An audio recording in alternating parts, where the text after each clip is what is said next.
Magandang araw po yan sa ating lahat, sa mga tagapanood. At syempre, huwag niyo po sanang kalimutan mga guys na subscribe yung ating YouTube channel.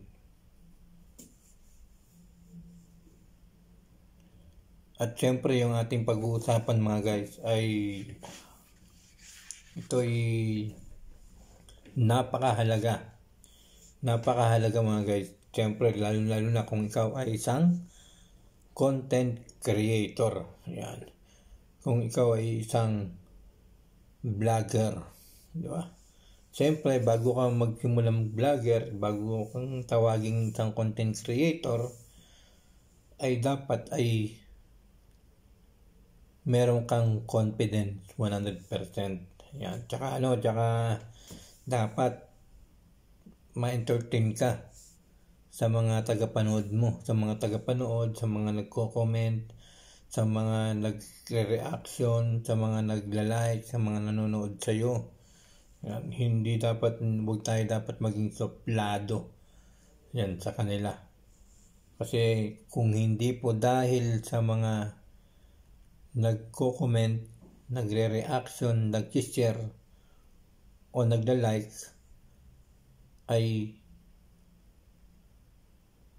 hindi po kayo magkakaroon ng sahod sa social media, sa Facebook, sa YouTube, di ba?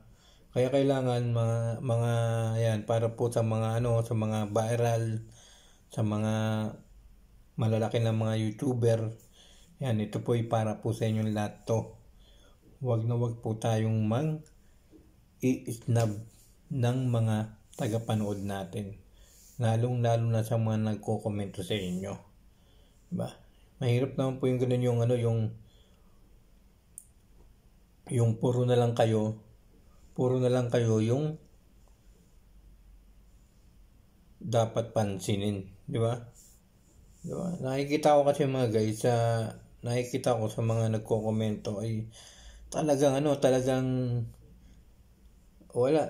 talagang hindi sila pinapansin, di ba?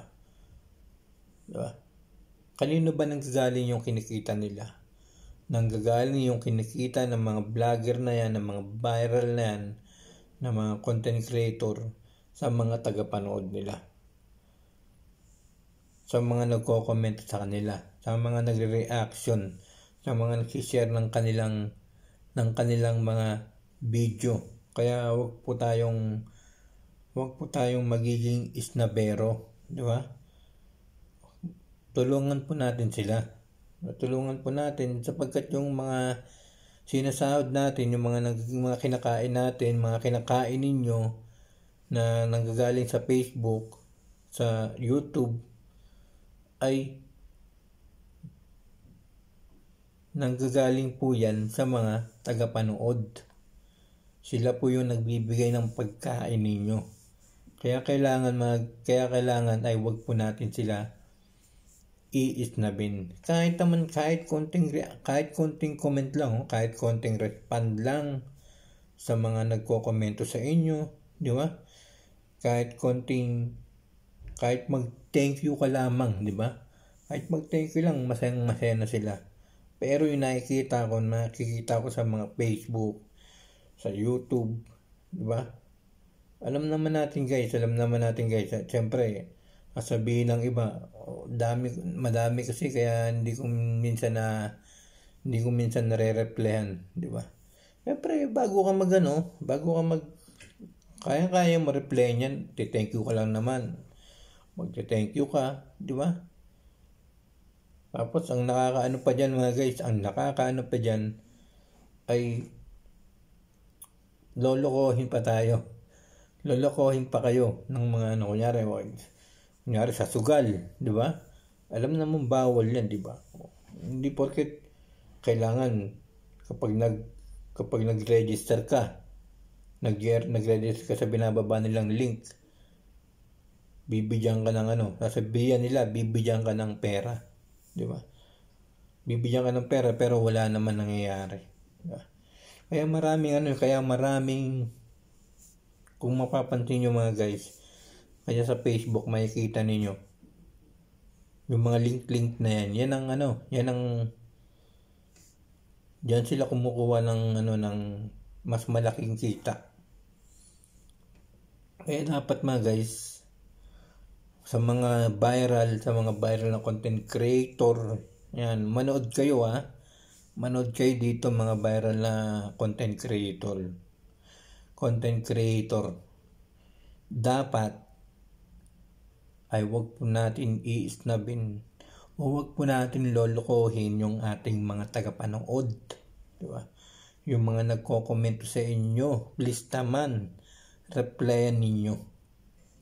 Alam nyo, reply lang ninyo ay masayang-masaya na yung mga yan. Masayang-masaya na yan. Kahit thank you,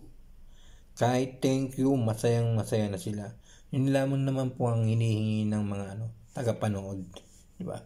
Kaya ko lang to nasabi, kaya ko lang to nagawa tong video na tong mga guys.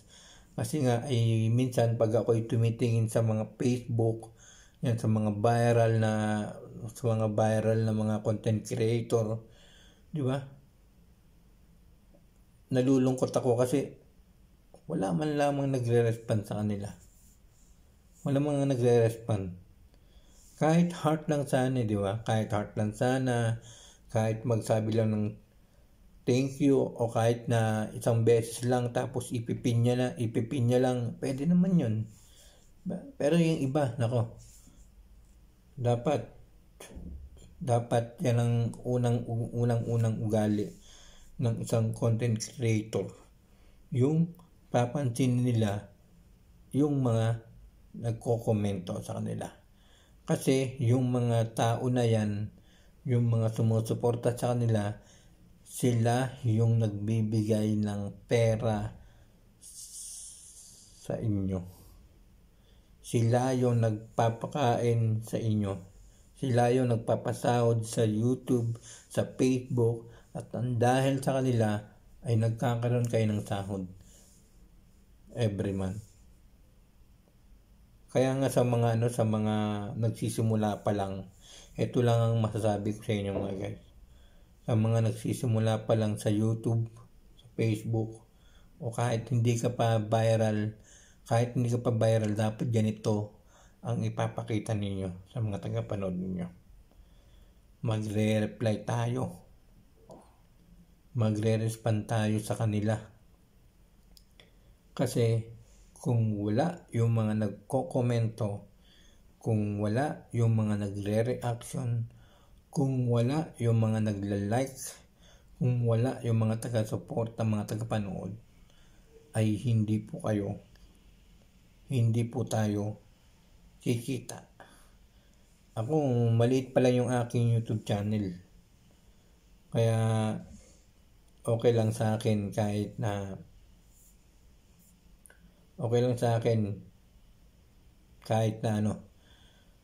na hindi pa tayo mag-grow, di ba? Okay lang. Kaya lang, nasasabi ko lang ito kasi nga sa nakikita ko sa Facebook, sa YouTube, sa mga viral na content creator na napakadami nagko-komento, pero kahit isa ay wala akong nakikitang thank you, di ba? Kailangan maging totoo tayo sa ating mga taga-suporta. Totoo kayo sa mga taga-suporta ninyo. Isang komento lang, isang respond lang, ay masayang-masaya na sila. Kaya pansinin po natin sila. Huwag po tayong maging isnabera. Kailangan pansinin po natin yung mga tagapanood natin, mga taga-suporta, kasi sa kanila tayong kumukuha ng kita o sahod sa Facebook at sa YouTube. Yan lamang po. Maraming salamat po sa inyo lahat. Sana ay mapanood ito ng marami at i-share upang malaman nila kung ano yung dapat nilang gawin. Maraming salamat po sa inyo lahat. And thank you so much. Shout out po sa mga small YouTuber, small content creator, at sa lahat ng mga manonood po nito, maraming salamat po sa inyo lahat.